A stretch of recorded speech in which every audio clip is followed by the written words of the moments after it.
Hola a todos, ¿cómo les va? Espero que muy bien. En la clase de hoy vamos a hablar un poquito acerca de lo que son las relaciones jurídicas.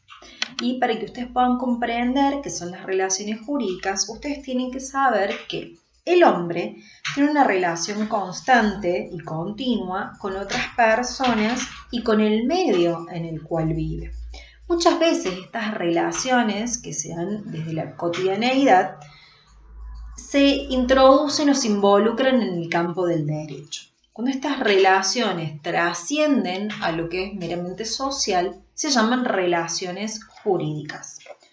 Por ejemplo, cuando un niño nace, es un hecho de la naturaleza que en principio no tiene una intención de generar una relación jurídica, pero el simple hecho de tener que hacer una inscripción en el registro civil con un nombre a esa persona ya está generándose o entablándose un vínculo jurídico, una relación jurídica.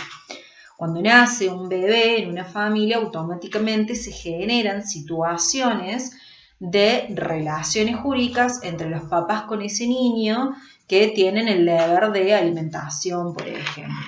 Bien, entonces, las relaciones jurídicas, para que sean consideradas como jurídicas, tienen que reunir tres elementos.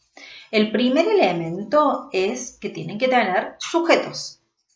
Sujetos son las personas que van a estar relacionadas o vinculadas justamente en esta relación jurídica. Y acá los sujetos pueden ser sujeto activo o sujeto pasivo. El sujeto activo es aquel que es titular de un derecho, es decir, el que puede exigirle al otro un determinado cumplimiento. Mientras que el sujeto pasivo es aquel que es deudor de una determinada relación jurídica, es decir, tiene la obligación de cumplir con una exigencia. Se los voy a identificar en un ejemplo. Supongamos que hablamos de una compra y venta de un vehículo. Tenemos el vendedor, que es el sujeto activo porque es el titular del derecho, es decir, es el dueño del vehículo, que puede exigirle al otro una determinada obligación, es considerado sujeto activo. Mientras que el comprador, que tiene la obligación de entregarle dinero a cambio del auto, es sujeto pasivo o deudor propiamente dicho. Entonces tenemos el sujeto activo, que es el titular de un derecho, y el sujeto pasivo, que es el deudor de ese derecho. Ese era el primer elemento de las relaciones jurídicas. El segundo elemento de las relaciones jurídicas es el objeto, que generalmente es la cosa o el contenido que vincula a esta relación jurídica. En el caso que les citaba anteriormente, el auto, el vehículo, sería el objeto de esa relación jurídica. Si pensamos, por ejemplo, en el caso del nacimiento de un niño, el objeto o el contenido sería el derecho a la identidad de ese niño, es decir, a que se lo inscriba con un nombre. Bien, teníamos entonces el primer elemento de los sujetos, el segundo elemento es el contenido o el objeto, y el tercer elemento que tenemos en toda relación jurídica es la causa. Que la causa, chicos, justamente es el hecho que relaciona a estas dos personas, a estos dos sujetos. Es lo que da origen a la relación jurídica. En el caso que yo les citaba recién, la causa sería la compra y venta. Bien, siempre antecede al derecho un hecho. Y con esto me quiero detener un ratito para poder explicarles a ustedes qué es un hecho jurídico y cuál es la diferencia con un acto jurídico. ¿Por qué yo dije recién que siempre un hecho antecede el derecho? Porque siempre se van a dar situaciones, hechos, que después van a desencadenar en algún vínculo jurídico. Yo primero voy a proyectar tener una familia, que es una decisión personal, Y después, como consecuencia que nazca un hijo, yo voy a adquirir determinados derechos o un vínculo jurídico con mi hijo. Por ejemplo, el deber de alimentarlo, la obligación de inscribirlo en un registro civil. Bien, ¿se entiende? ¿Cuál es la diferencia puntual que radica entre un hecho y un acto jurídico? Les voy a dar la definición teórica y después se las voy a explicar de una manera un poquito más simple. Cuando hablamos de hechos jurídicos, nos referimos, o el Código Civil y Comercial dice que es considerado hecho jurídico todo acontecimiento susceptible de producir alguna adquisición, modificación, transferencia o extinción de derechos u obligaciones.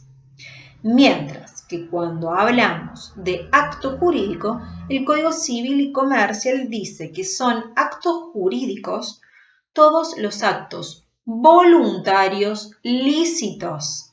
Acá viene la primera diferencia entre un hecho y un acto jurídico.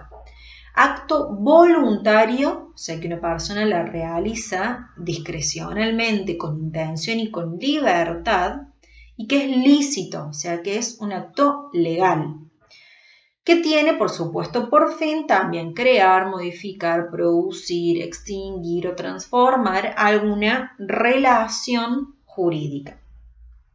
Entonces, estos términos muy teóricos y muy legales no dicen otra cosa más que un hecho jurídico es todo acontecimiento que no surge desde la voluntad directa de una persona. Es un acontecimiento que se produce y que después ocasiona una consecuencia jurídica. En cambio, un acto jurídico sí ya tiene intención de entrada de producir una consecuencia jurídica. Lo voy a decir con un ejemplo a ver si se entiende un poquito mejor.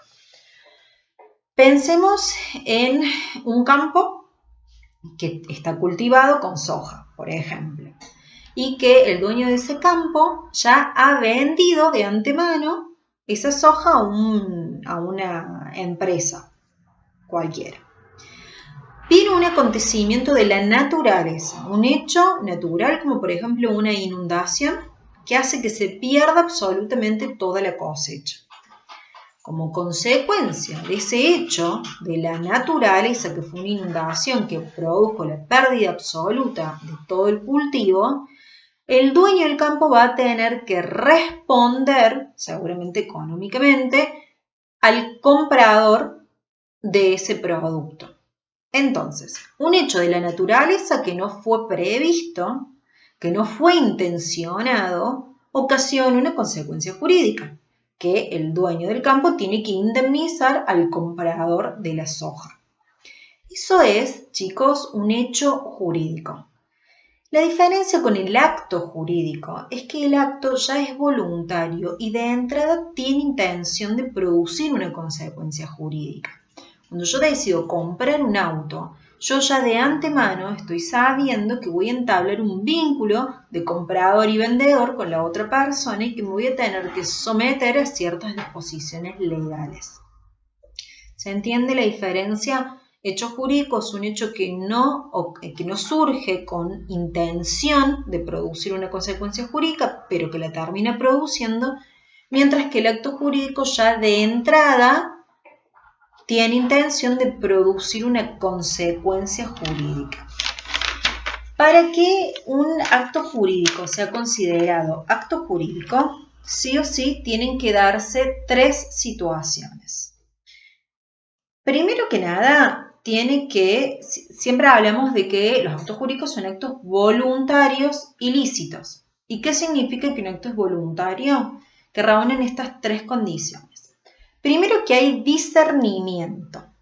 Discernimiento significa que la persona entiende lo que está por hacer. Es la capacidad del hombre de darse cuenta de lo que hace y de sus consecuencias. Eso es el discernimiento, que es la primera característica o primer elemento de los actos voluntarios. El segundo es la libertad, es decir, es el propósito de realizar el acto. La intención, yo quiero comprar el auto, ¿sí? Yo tengo la intención. Y por último tenemos la libertad, que la libertad es la forma de accionar espontáneamente sin ningún tipo de condicionamiento. Cuando yo soy libre, yo decido por mí misma y no tengo ningún tipo de fuerza externa que me está diciendo que yo tengo que actuar de determinado modo, sino que lo hago de manera espontánea. Entonces, para que un acto jurídico sea voluntario, tiene que reunir estas tres características: discernimiento, intención y libertad. Bien, a continuación de este video yo les voy a dejar una clasificación de los actos jurídicos para que ustedes comprendan. Son 6 o 7 clasificaciones de los actos jurídicos y les voy a dejar una actividad para que realicen. Nos vemos en el próximo videito.